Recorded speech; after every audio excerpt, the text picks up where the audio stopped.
Hello viewers, welcome to Telugu audio stories. మీరు కనుక channel first time చూస్తున్నట్లయితే ఛానల్ సబ్స్క్రైబ్ చేయండి, లైక్ చేయండి. అలానే ఈ స్టోరీపై మీ విలువైన ఒపీనియన్ని కామెంట్ రూపంలో తెలియజేయండి. ఇక కథలోకి వెళ్దామా? ఎపిసోడ్పై మీ అభిప్రాయాన్ని కామెంట్ రూపంలో తెలియజేసి వీడియో రీచ్కి మరింత సహకరించగలరు. అనుపమ గారి కండిషన్ క్రిటికల్గా ఉండడంతో కంపెనీ రిజిస్ట్రేషన్ ఆఫీసర్ని పర్సనల్గా ఆఫీస్కి పిలిపించి ఏర్పాట్లు చేశారు వినోద్. ఇక్కడ రుద్ర ఎయిర్పోర్ట్ లో దిగడమే సౌర్యకి ఇన్ఫర్మేషన్ వెళ్లిపోవడంతో విశ్వ కారులో చేతన్ సెట్ చేసిన ట్రాన్స్మిటర్ వాయిస్ రికార్డ్స్ చెక్ చేస్తున్నాడు సౌర్య. సిద్ధార్థ్ ఇంటి మీద దొమ్మి తర్వాత డామేజ్ అయిన కార్ ని చెక్ చేస్తూ చేతన్ కార్ లో ట్రాన్స్మిటర్ సెట్ చేసినప్పటి నుంచి కలెక్ట్ చేసిన వాయిస్ రికార్డ్స్ లోని ఇంపార్టెంట్ ఇన్ఫర్మేషన్ మొత్తం మరొక ఫైల్లో లోడ్ చేసి రుద్రకి ఫార్వర్డ్ చేశాడు ఏసీపీ. ఎప్పటిలా లోకంతో పని లేనట్టే కంపెనీ వర్క్ లో మునిగిపోయి ఉన్నాడు రుద్ర. హోమ్ స్క్రీన్ మీద మెయిల్ నోటిఫికేషన్ మెరవడంతో జస్ట్ అది ఎవరి నుంచి దేని గురించి అనేది చూసి క్లోజ్ చేసి మళ్ళీ తన వర్క్ లో పడిపోతే తన కొలీగ్ నుంచి కాల్ మాట్లాడుతున్న సిద్ధార్థ్ కొడుకు మిషన్ మెంటాలిటీకి విస్తుపోతూనే 70% అది వర్క్ చేస్తుంది, 100% వర్క్ ఇవ్వాలి, ఈలోపు రిపోర్ట్ బేస్ చేసుకుని శాంపుల్ టెస్ట్ రన్ చేయండి అంటూ రుద్ర యాంటీడోట్ గురించి డిస్కస్ చేసి కాల్ కట్ చేయడమే. లంచ్ టైం అంటూ గుర్తు చేశారు వాచ్ చెక్ చేసుకుంటూ. చెప్పినందుకు గాను ఓసారి చూసి ఆఫీస్లో ఏర్పాటు చేస్తారు అంటూ ముక్తసరిగా ఆన్సర్ పలికిన వేస్ట్ బాబుతో అవుట్ సైడ్ ఫుడ్ కి పర్మిషన్ ఇవ్వలేదుగా అంటూ ప్రొఫెసర్ లెక్క సిద్ధార్థ్ ఆరా తీస్తూ ఉంటే అది కేవలం మీకు మాత్రమే, నాకు ఇంటి దగ్గర నుంచి వస్తుంది అంటూ క్లారిటీ ఇచ్చిన రుద్ర కనీసం కన్నెత్తి కూడా చూడకుంటే కొడుకు ఆన్సర్ కి రంగులు మారిన ఫేస్ తో నేను చెప్పింది నీ గురించి అంటూ క్లారిటీ ఇచ్చిన సిద్ధార్థ్ కొన్ని గంటల పాటు నీ బ్రెయిన్ కి రెస్ట్ అవసరం అంటూ చెప్పారు హెచ్చరింపుగా. మీరు పక్కనున్నంత వరకు నేను వర్క్ లో ఉంటేనే రెస్ట్ లో ఉంటాను అంటూ ఇండైరెక్ట్ గా డిస్టర్బ్ చేస్తున్నారని చెప్పకని చెప్పిన రుద్ర స్టేట్మెంట్ కి విస్మయ వదనంతో క్షణాల పాటు చూస్తూ ఉన్న సిద్ధార్థ్ ఇక సైలెంట్ అయిపోతే పార్కింగ్ లో కార్ దిగడమే. మెహతా టెక్ కి తలెత్తి గర్వంగా చూసుకున్న సిద్ధార్థ్ ఎమోషన్ అబ్జర్వ్ చేస్తూనే మీరు భోజనానికి వెళ్తారా అని అడుగుతూనే ముందుకు వెళ్తున్న రుద్రతో "ఉహుం, నేను ఫాలో అవుతాను" అంటూ చెప్పి వెనక్కి అనుసరించిన సిద్ధార్థ్ని క్రీకంట షార్ప్ గా చూసి లిఫ్ట్ లోకి ఎంటర్ అయ్యాడు రుద్ర. తన ప్రెజెన్స్ డిస్టర్బ్ చేస్తూ ఉన్న కొడుకుని పట్టి చూస్తూ వచ్చింది నీకోసమే అంటూ ఒత్తి పలికితే ఆన్సర్ లేదు మన బీస్ట్ బాబు నుంచి. అడుగు దూరం జరిగి ప్రొఫెషనల్ యాటిట్యూడ్ తో పాకెట్ లోకి చేతులు దోపుకొని స్టిఫ్ గా నిలబడితే సెక్యూరిటీ ఇన్ఫర్మేషన్ తో లిఫ్ట్ దగ్గర రెడీగా ఉన్నారు పాండే.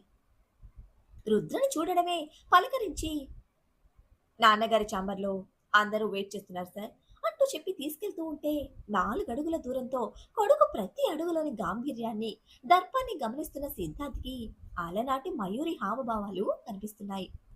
డోర్ వరకు వెళ్లి దూరంగా ఉన్న సిద్ధార్థ్ని ఐ కార్నర్ గా గమనించి పాండే గారికి ఏదో చెప్పి రుద్ర లోపలికి వెళ్ళిపోతే వెనక్కి వచ్చి సిద్ధార్థ్ని సగౌరవంగా తనతో పాటు తీసుకొచ్చారు పాండే. డాక్యుమెంటేషన్ వర్క్ మొత్తం కంప్లీట్ అయి ఉండడంతో వినోద్ గారు ఇచ్చిన బ్రీఫ్ ఎక్స్ప్లెనేషన్ కి సంతకాలు చేస్తూ అనుపమ గారి గురించి అడిగిన రుద్రకి అనుపమ గారి కంపెనీ లాయర్ మాత్రమే ఉండడం, పురుషోత్తం కూడా లేకపోవడంతో ఏదో తప్పు జరుగుతున్న ఫీలింగ్ గట్టిగానే తెలుస్తూ ఉంటే తండ్రి నుంచి ఆన్సర్ రాకపోవడంతో సంతకాలు పెట్టి తలెత్తి చూశాడు. ఏది ఇంపార్టెంట్ రుద్ర, కంప్లీట్ చేయి అంటూ బాస్ లెక్క ఆర్డర్ వేసిన తండ్రి బిగుసుకున్న గొంతుకి ఇక ప్రశ్నించకుండా రుద్ర ప్రొసీజర్ కంప్లీట్ చేస్తూ ఉంటే ఆ తండ్రి కొడుకుల మధ్య బాండింగ్ అబ్జర్వ్ చేస్తున్న సిద్ధార్థ్ గారికి వినోద్ మీద క్యూరియాసిటీ పెరిగింది. ఫైటింగ్ స్పిరిట్ మయూరి రక్తంలోది అయిన పెంపకం నుంచి పుట్టుకొచ్చిన మిస్టర్ మేధావిలోని నిగ్రహాన్ని నిలిపి ఉంచిన బుద్ధుడి గుణాలు తనవే అనుకుంటూ లోలోనే మురుసుకుంటున్నారు సిద్ధార్థ్. నెక్స్ట్ అఫీషియల్ డిక్లరేషన్ గురించి డిస్కషన్ జరుగుతూ ఉండగా పాండే గారి ఫోన్ కి రిసెప్షన్ నుంచి రుద్ర సార్ కోసం పోలీసులు వచ్చారంటూ ఇన్ఫర్మేషన్ రావడంతో వాళ్ళని అక్కడే ఆపండి అని కంగారు పడిపోతూ బయటకి పరుగులు పెడుతున్న పాండేని వెనక్కి పిలిచి అడిగారు వినోద్. అది అది చిన్న విషయమే సార్, నేను నేను వెళ్ళి చూసుకుంటాను అంటూ పాండే తడబడుతూ ఉంటే ఇంతలోనే మానిటర్ స్క్రీన్ మీద పోలీసులను చూసిన రుద్ర నొసలు ముడివేసి చిన్న విషయాన్ని ఇక్కడికే పంపించండి పాండే గారు అంటూ తగ్గని మర్యాదతో ఆర్డర్ వేసి తండ్రిని చూస్తే రిసెప్షన్ నుంచి పోలీసులు వినోద్ గారి ఛాంబర్లోకి వచ్చేలోపు అనుపమ గారి మీద జరిగిన అటాక్, ప్రెసెంట్ కండిషన్ మీద క్లారిటీ ఇచ్చారు వినోద్. పురుషోత్తంతో మాట్లాడాలి అని కాల్ చేస్తూనే లోపలికి వచ్చిన పోలీసుల్ని తండ్రితో వదిలి పర్సనల్ రూమ్ లోకి వెళ్ళాడు రుద్ర. క్షణంలో ఏర్పడ్డ గందరగోళానికి సిద్ధార్థ్ గారు కూడా కొడుకు వెనకే లోపలికి వెళ్తే పర్సనల్ రూమ్ లో కూడా ఫాలో అవుతున్న ఆ మనిషి ఎవరో తెలియక పాండేని అడిగిన వినోద్కి ప్రొఫెసర్ సిద్ధార్థ్ అంటూ బ్రీఫ్ గా వివరం చెప్పి పోలీసుల్ని ప్రశ్నించారు పాండే. మిసెస్ అనుపమ గారి నుంచి కంప్రెషన్స్ తీసుకోవడానికి హత్య ప్రయత్నం చేసినట్టు రుద్ర మీద కంప్లైంట్ రిజిస్టర్ అయింది. సో మిస్టర్ రుద్రాంశ్ మెహతాని మేము ఎంక్వైరీ కోసం కస్టడీలోకి తీసుకోవాలి అంటూ వారెంట్ చూపించారు సదరు crime branch chief. Top corporate కంపెనీలోకి పోలీసులు కాల్ పెట్టడమే పెద్ద సెన్సేషన్ అయితే పక్కా ప్లాన్ తో సెట్ చేసిన ఈ సెన్సేషన్ ఆల్రెడీ మీడియాలో లైవ్ టెలికాస్ట్ అవుతూ కంపెనీ ఎంట్రన్స్ వరకు వచ్చిన మీడియా పోలీసులను ఫాలో అవ్వలేక బయట ఇష్టానికి ప్రశ్నలతో టీఆర్పీ రేటింగ్ పెంచుకునే పనిలో పరుగులు పెడుతూ ఉన్నారు. స్క్రీన్ మీద స్క్రోల్ అవుతున్న న్యూస్ చూసే వరకు ఏ ఇన్ఫర్మేషన్ లేని ఏసీపీకి దిమ్మ తిరుగుతూ ఉంటే తనకి తెలియకుండా ఇంత పెద్ద సెన్సేషన్ క్రియేట్ అవ్వడం మీద డౌట్ పడుతూనే తన హయ్యర్ అఫీషియల్ కి కాల్ చేశాడు ఏసీపీ శౌర్య. పురుషోత్తం భార్య రుద్ర కాల్ అటెండ్ చేసి, మీరు ఫోన్ చేస్తే మాట్లాడమని నాకు ఫోన్ ఇచ్చి వెళ్ళారు సార్. ఒంటి నిండా దెబ్బలతో కదలలేకుండా ఉన్నారు. వద్దని చెప్పినా ఆయన వినలేదు.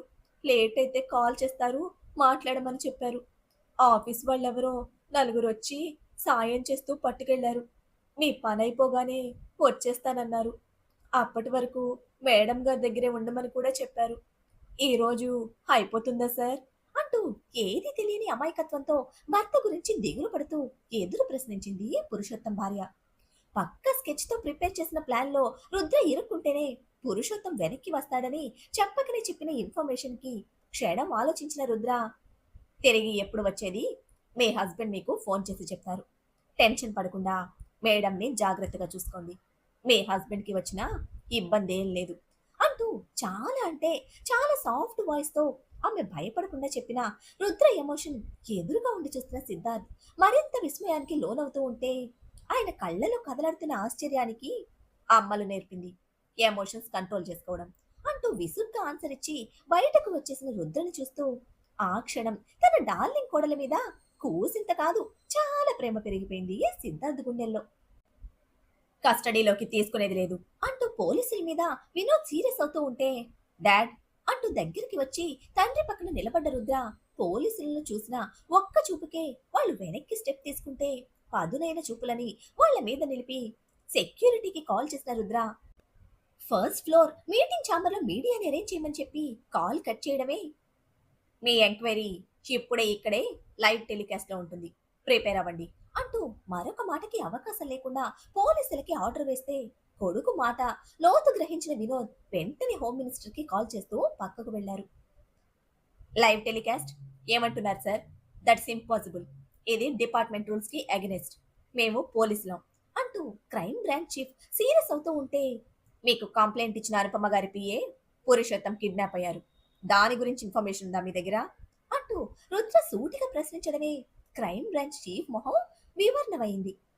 కంప్లైంట్ ఇచ్చిన వాడు కనిపించడం లేదు అంటే ఒకటి కంప్లైంట్ ఫేక్ అయి ఉండాలి, లేదా వాడి ప్రాణం ప్రమాదంలో అయినా ఉండుండాలి.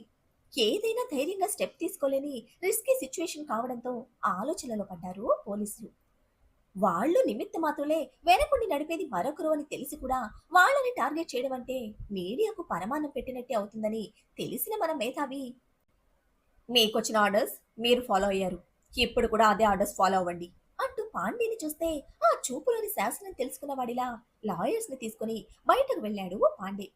వినోద్ కాల్ కట్టైన 2 నిమిషానికి రుద్రని కస్టడీలోకి తీసుకోవడానికి వచ్చిన క్రైమ్ చీఫ్ కి హోమ్ మినిస్టర్ నుంచి డైరెక్ట్ కాల్ రావడంతో మాట్లాడి ఆయన ఆర్డర్ కి ఓకే చెప్పి కాల్ కట్ చేయడమే వినోద్ గారికి క్షమాపణ చెప్పారు క్రైమ్ బ్రాంచ్ చీఫ్. ఇప్పుడు మీరు కూడా సపోర్ట్ చేస్తే పురుషోత్తం గారిని వెంటనే కాపాడొచ్చు, నాతో రండి సార్ అంటూ చాంబర్ హాల్లోకి పాండే వెంటనే పట్టుకు వెళ్తే రుద్ర, డైరెక్ట్ గా పబ్లిక్ ని ఫేస్ చేయడం ప్రతి ఒక్కరికి మన గురించి మాట్లాడే అవకాశం ఇవ్వడమే అవుతుంది, రిస్క్ తీసుకుంటున్నావు అంటూ వినోద్ హెచ్చరిస్తూ ఉంటే డాడ్ ట్రస్ట్ మీ, మనం పబ్లిక్ నమ్మకాన్ని బ్రేక్ చేయకూడదు. డిపార్ట్మెంట్ ఇక్కడికి వచ్చిన రీజన్ ఆల్రెడీ పబ్లిక్ లో స్ప్రెడ్ అయింది, దానికి మనం ఆన్సర్ ఇవ్వాలి. ఎవ్రీథింగ్ విల్ బి ఓకే అంటూ ఎప్పటిలా సౌమ్యంగా చెప్పిన కొడుకుని నీ ఇష్టం అన్నట్టుగా చూసి అసహనంగా ముందుకి స్టెప్ తీసుకుంటుంటే తండ్రి కన్నా ఒక అడుగు ముందుకు వచ్చిన రుద్ర డోర్ ఓపెన్ చేశాడు. ఇద్దరిని వెనుక నుంచి చూస్తున్న సిద్ధార్థికి మహా ముచ్చటగా ఉంటే కొడుకులోని సర్వగుణాలకి విస్మయం నింపుకున్న వదనంతో మురిసిపోతున్న సిద్ధార్థ్ మొహానికి డోర్ వదిలేసి తండ్రిని ఫాలో అయ్యాడు రుద్ర. లెఫ్ట్ హ్యాండ్ తో గబాల్న డోర్ పట్టుకొని కొట్టుకోకుండా ఆపుకున్న సిద్ధార్థ్కి ఫాస్ట్ గా సెక్యూరిటీ హెల్ప్ చేస్తే ఈ సిచ్యువేషన్ తో ఆ తండ్రి బుర్రకి ఒక్కటి మాత్రం బాగా అర్థమైంది. నా కొడుకుని ఈ తండ్రి మనసు చాలా డిస్టర్బ్ చేస్తుంది అనుకుంటూ కానీ కనిపించని నవ్వుతో వెనకే ఫాలో అయ్యారు సిద్ధార్థ్. విశ్వక్ కలిసి భోజనం చేస్తున్న మయూరిని ముద్ద ముద్దకి మధ్యన గమనిస్తూ ఉన్నారు విశ్వక్. పడిపోవడానికి కారణం తెలియని కన్ఫ్యూజన్ ఇప్పుడు ముఖంలో కనిపిస్తున్న తేజస్సుకి కారణం తెలుసుకోలేని చికాకుల మధ్య కొట్టుమిట్టాడుతుంది ఆయన ఆలోచన. హెల్త్ సిక్నెస్ అంటే ఎవ్వరూ నమ్మరేమో అంత ఉత్సాహంగా ఉన్నారు మయూరి.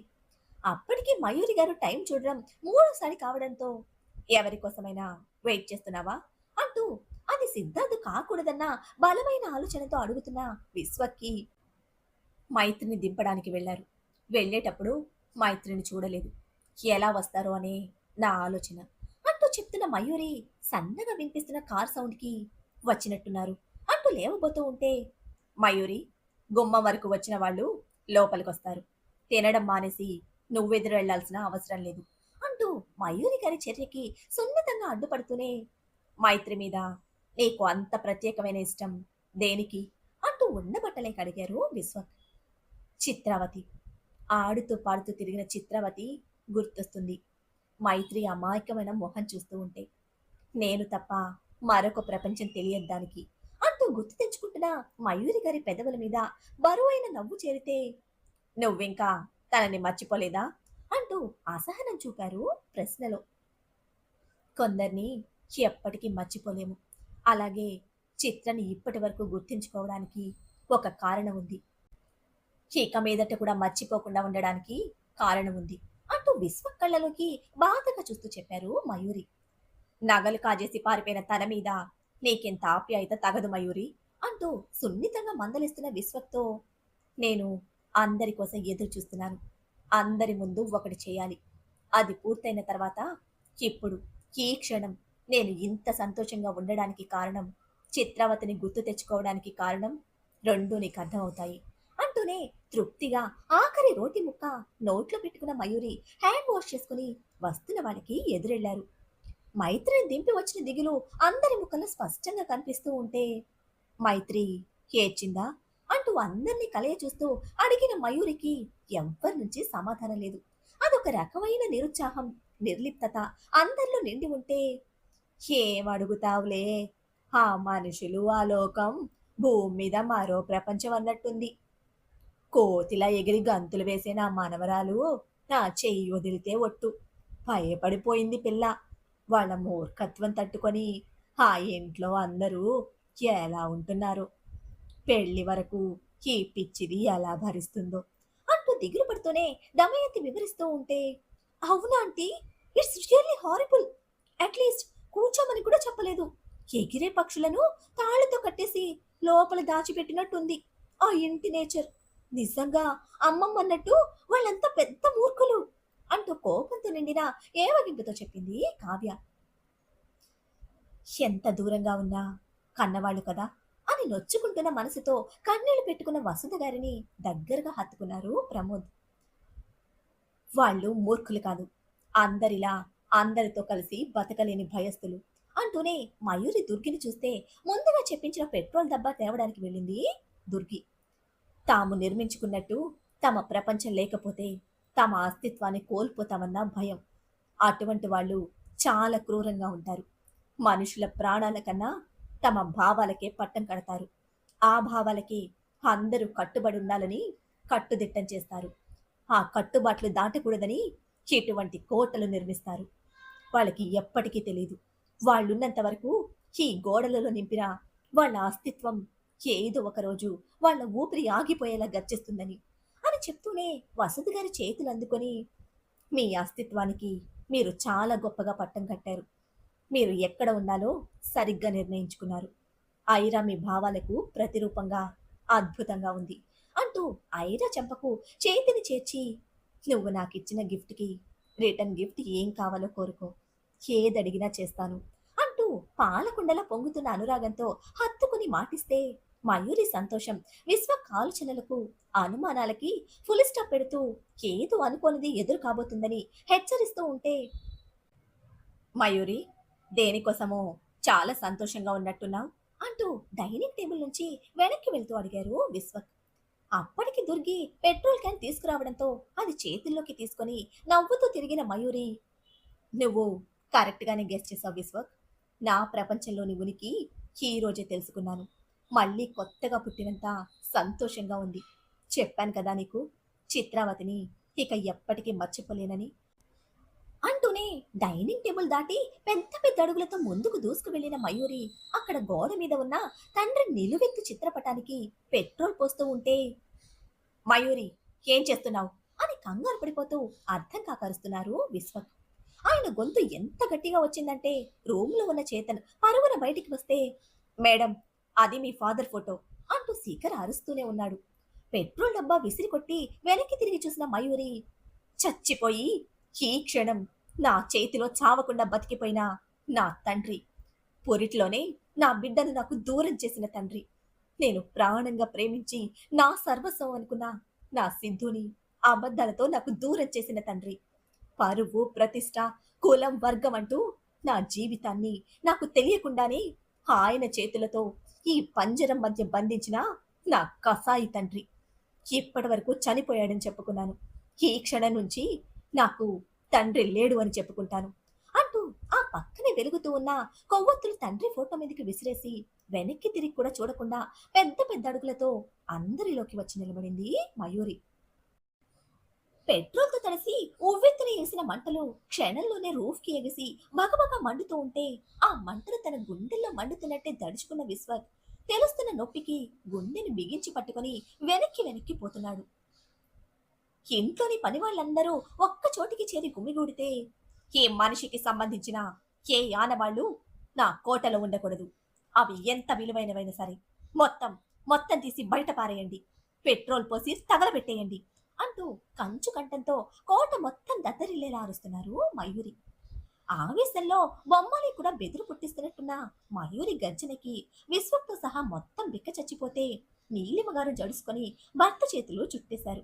ఇక కావ్య ఏకంగా అమ్మమ్మ వెనక నక్కితే అసలు చూడలేకపోతున్న సులోచన గారు భర్త భుజానికి మొహం దాచేసుకున్నారు. కొంచెం సిచ్యుయేషన్ మీద క్లారిటీ ఉన్న ఐరా పాప, శిఖర్ ఇంకా చేతన్ మొహాలు చూసుకుంటూ మిగిలిపోతే, వినిపించడం లేదా అంటూ చెవులు చిల్లులు పడేలా గర్జించడంతో పనివాళ్ళు మొత్తం పరుగులందుకుంటే, దేవి, అయిపోయింది కదా, కాస్త కోపం తగ్గించుకో అంటూ కళ్ళెత్తుకుంటూ దుర్గి శాంతింప చేయడానికి చూస్తూ ఉంటే, మయూరి, అసలేం చేస్తున్నావో నీకైనా అర్థమవుతుందా? ఎవరి మీద దేనికోసం ఈ ఆవేశం?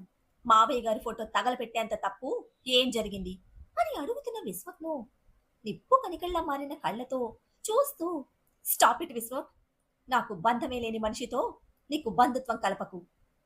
ఆయన మనిషే కాదు, జంతువులు కూడా ఎంత క్రూరంగా ఉండవు.